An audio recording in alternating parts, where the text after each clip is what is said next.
So, Marvel and Sony have officially dropped all the episodes of Spider-Man Noir on Amazon. And Nicolas Cage is absolutely going off in this thing. And I know everybody has questions about the ending, the big Easter eggs. What was going on with some of those WTF moments? How does this connect to the Spider-Verse films? Does any of this tie into Avengers Doomsday or Avengers Secret Wars? Because we know a ton of characters are crossing over during those films. So we are going to break all of that down right now.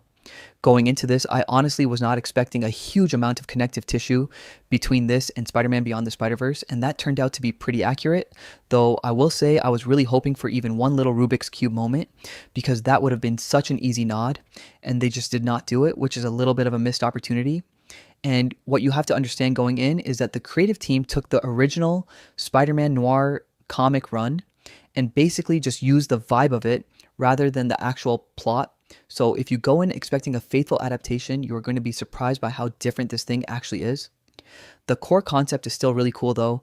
What if Peter Parker got his spider powers in a completely different universe during the Great Depression in the 1930s, and instead of facing his classic villains in modern New York, he is facing those same classic Spider-Man villain archetypes, but they are all filtered through a 1930s noir lens.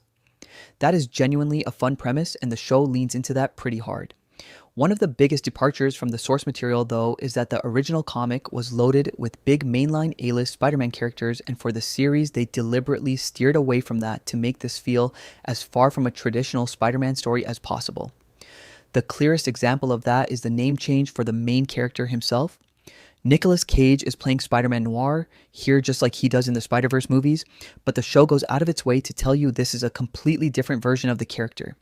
In the Spider-Verse films, he is Peter Parker from an alternate 1930s universe. In this series, they actually call him Ben Reilly. Now, comic fans obviously know Ben Reilly as the clone of Peter Parker that the Jackal created, who had all the same powers, so that is a pretty significant change, and it tells you right away that they wanted to carve out their own lane here.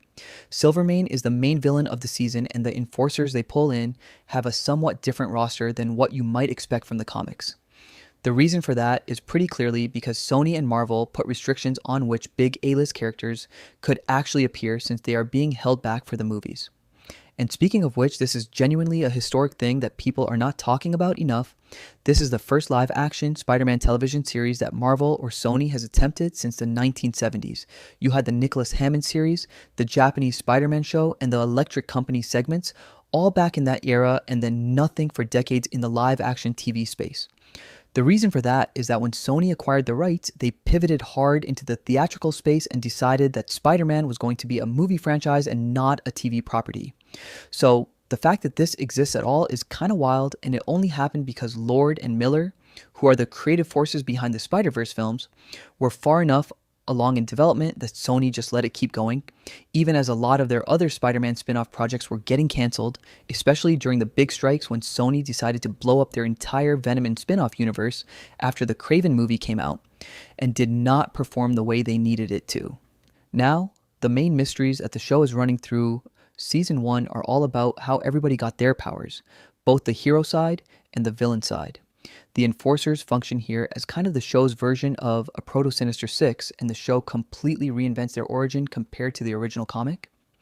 The explanation they go with is that during World War I, Ben Reilly and all the Enforcer and villain characters we meet were prisoners of war, and German scientists were running experiments on them trying to develop human-animal hybrids. So basically your classic Spider-Man villain roster, but the powers came from wartime experimentation instead of radioactive accidents or whatever. The ones that actually surface during Season 1 are Molten Man, who gets taken out pretty early, then Tombstone, then Sandman, and then Megawatt, who is clearly the show's stand-in for Electro. And the reason they probably could not use actual Electro is the same reason Green Goblin is not the main villain, even though he was in the original comic. Sony and Marvel clearly have plans for both of those characters in the movie pipeline, and they are not letting the show touch them. The explanation for Ben Reilly's specific powers is that he got bitten by a man-spider that the Germans had created, so he got a diluted version of the serum that was transforming everyone else. Because of that, his mutation is more stable than the others, and his DNA can actually be used to synthesize an antidote. That antidote becomes one of the central objects that everyone is fighting over through the back half of the season. The show also establishes that the more these characters use their powers, the faster they deteriorate mentally and physically. So there is a ticking clock on all of them. Tombstone is actually the most grounded of the bunch, and he is the first one to take the antidote and return to being basically a normal person. Sandman goes back and forth the entire season, and you genuinely are not sure which way he is going to land. Megawatt ends up being the most unhinged of the group, and he eventually turns on Silvermane entirely, deciding he does not need anybody and wants to just take over the city himself. The other huge storyline running through the whole season is who has actually been trying to take out Silvermane. Multiple people have motive, but it turns out the one who has been orchestrating everything is Cat Hardy, who has basically been Silvermane's captive this whole time in a relationship that he has used to control her. Every time she has tried to find happiness with someone else, Silvermane has either had them killed or found a way to destroy the relationship. So she starts engineering his downfall from the inside, first by hiring Molten Man to burn down his mansion, then by trying to get him arrested and locked away, and finally by using Ben Reilly as a means to an end to get the antidote so she can cure Sandman, who she has fallen for, and they can actually have a life together. The final stretch of the season gives you a three-way fight between Spider-Man, Megawatt, and Sandman. That is clearly where a huge chunk of the production budget went, and it lands pretty well. Cat Hardy ultimately gets her shot at Silvermane during the chaos and takes it. The show really wants you to believe he is permanently dead. They show you the body, they show you the funeral. So unlike most comic book situations where the rule is no body means not dead, here they are going out of their way to confirm it, which probably means it sticks. Megawatt gets taken out when Spider-Man sends him into a passing subway car, but they very deliberately do not show you a body afterwards. And given that his powers work essentially like Electro's, that feels like an obvious setup for a return down the line if the show gets a second season. Spider-Man ends the finale with his mask torn in front of a crowd, which is giving very strong Spider-Man 2 train scene energy and is clearly meant to evoke that moment. Sandman takes the final remaining antidote, gets to be with Cat Hardy, and everybody kind of lands in a reasonable place for whatever comes next. Ben Reilly goes back to his detective agency with Janet now as a full partner. Robbie Robertson gets his newspaper in Harlem to keep chronicling everything going down in the city.